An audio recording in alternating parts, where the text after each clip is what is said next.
can you just give us a little introduction, your name and your job, and if you're comfortable where you work? Sure.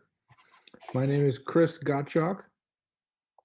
I'm a neurologist who specializes in headache medicine. I'm currently the director of headache medicine and what we call section chief of general neurology at Yale Medicine.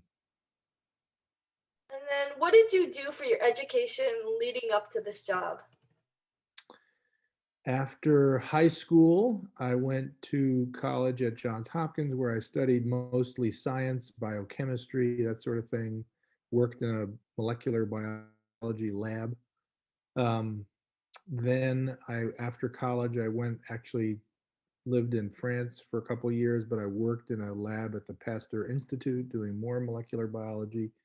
And then I went to medical school at Columbia, and that's where I realized that my field of interest was going to be in something about neuroscience. So I then did a neurology residency at Columbia and a fellowship in functional brain imaging research. And then I came to Yale to do clinical neurology and teaching and some research. I actually went into private practice for a while and then came back to Yale. But I've been doing some form of neurology since 1990. What do you do on a day-to-day basis at your job? So at this point, 3 out of the 5 days in the week, I see patients. So I have anywhere from 20 minutes to an hour, depending on what kind of an encounter it is. One full day a week, I actually do Botox procedures for chronic migraine and sometimes some related stuff like spasticity and a few other things that Botox works for. And then the other 2 days are some form of encounter. Obviously, since about a year ago, that's no longer strictly in-person encounters. I do half of my visits by Zoom and half of them in person. And those encounters are some combination of getting some history from somebody about how they're doing, what their problems are, what they've used to try to treat it, whether or not it's working, sometimes reviewing lab tests and imaging, and then coming up with a plan for what to do better so that they have less of a problem. So that's the clinical work. And that also entails answering phone calls or increasingly secure messages from people in between visits about stuff that's going on. And then I have 2 days of what could be called academic work, which is some combination of meeting with my fellows who are learning headache medicine to do educational stuff, planning clinical studies, trials. I'm part of various committees where we're either designing some new curriculum thing or designing a new educational program, writing papers of one kind or another and reviewing those. So that time gets filled up pretty quickly with various meetings. Fridays, we also have a series of meetings which are called grand rounds. So we'll have some visiting speaker come in and talk to us about what they're doing or what their work has been about to sort of bring us all up to date. Um, so the work, the work for me at this point is a pretty good balance of direct clinical patient care and some form of academic interaction with colleagues. What is your favorite part of your job and what is your least favorite part of your job? So my favorite, I'd say my most favorite part is absolutely being able to help people. Somebody coming to me saying, I'm in terrible pain. I can't function. I can't get anything done. I don't understand why I have this problem.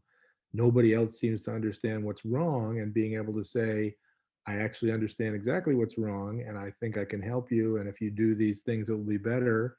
And then when they come back and say, wow, that's amazing, it's better, that feels fabulous.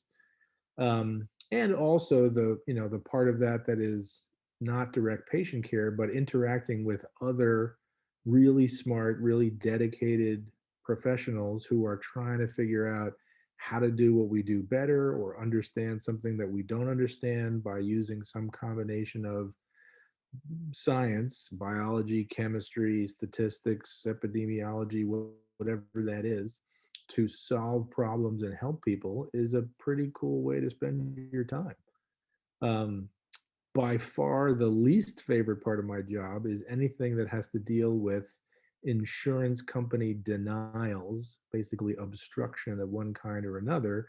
So I prescribe a medicine and insurance says, yeah, we don't want to pay for that. You should use the cheap stuff, or you should use the stuff that makes people feel terrible.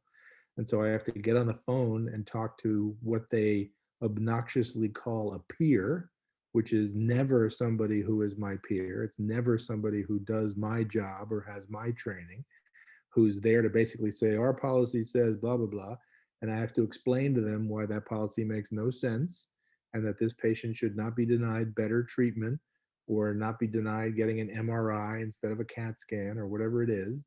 And most of the time, just having that conversation works, which proves that the only reason they do it that way is to make life more difficult for people. And if they don't want to waste the time, then boom, they don't get what the patients need. So that's a really frustrating part of the experience, that I have to get on the phone and justify my decisions to people who don't actually know anything about what it is that I do. Okay, the next question is what drew you to this career or made you want to do this job? It's a really good question. Um, I realized somewhere in college, I think that, when I looked around at where people were going into finance, into law, into business, into various stuff like that, that I certainly wanted to do something that had to do with science because I liked it and I was good at it. And I didn't just want to be a scientist because a lot of that is very lonely. You're just sitting in a lab working with tubes or scanners or whatever it is. And the idea of being able to use information to help people, and I like talking to people, so something like medicine made sense. Um, and then before I went to med school, I actually read a book, a fascinating book that talked about dream physiology and what part of the brain is involved in dreaming and how it works and how that relates to psychiatric problems and memory formation and evolution, and talking about animals that do and don't dream and all that. And as I was reading through this, I said, well, this is obviously where I want to be, because this is totally cool to understand how the brain works and how we experience things. So I think I'm going to go in that area.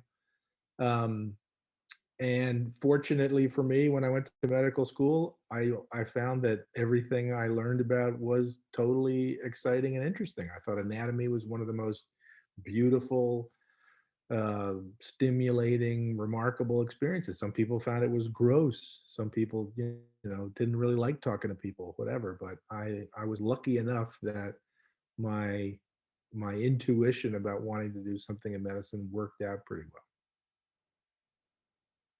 Okay, so the next question is what are some important qualities or skills needed for this job? So I think in general, medicine works when people are motivated to help, motivated to want to use investigational skills. So you have to be excited about learning things about the natural world, learning about chemistry, biology, pharmacology, anatomy, all that stuff, which is, if you like it, extremely cool stuff to understand how the body works, how chemicals work, how diseases work. So you have to be interested in learning about the natural sciences and interested in figuring out problems. And then it really, really helps if you like talking to people, if you like hearing people's stories, understanding their experience of what they're going through, trying to put together the pieces of what you think is wrong and what you think they're willing to do about it, what's their real motivation. Increasingly over time, we've realized that in order to do a good job in medicine, you have to be fairly careful about recognizing the biases and assumptions that we make that get in our way, which is in and of itself a pretty interesting thing to see those in operation. So being interested in human experience, being interested in trying to help, being interested in observing what goes on in the world and when people interact, make it fun, but I also think makes for a very effective physician. Okay, the next question is there anything else you would like to share with someone who is thinking about going into this field?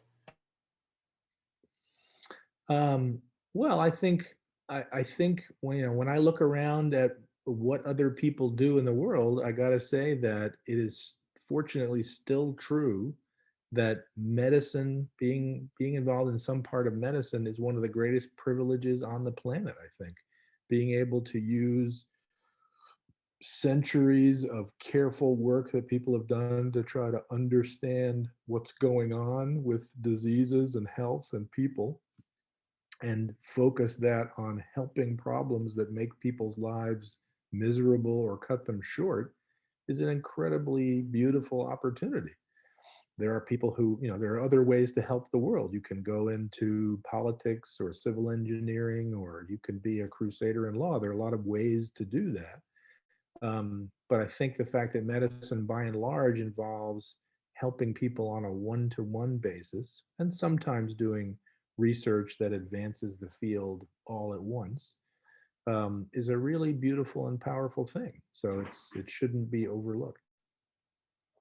Last question, I feel like I have to ask your background.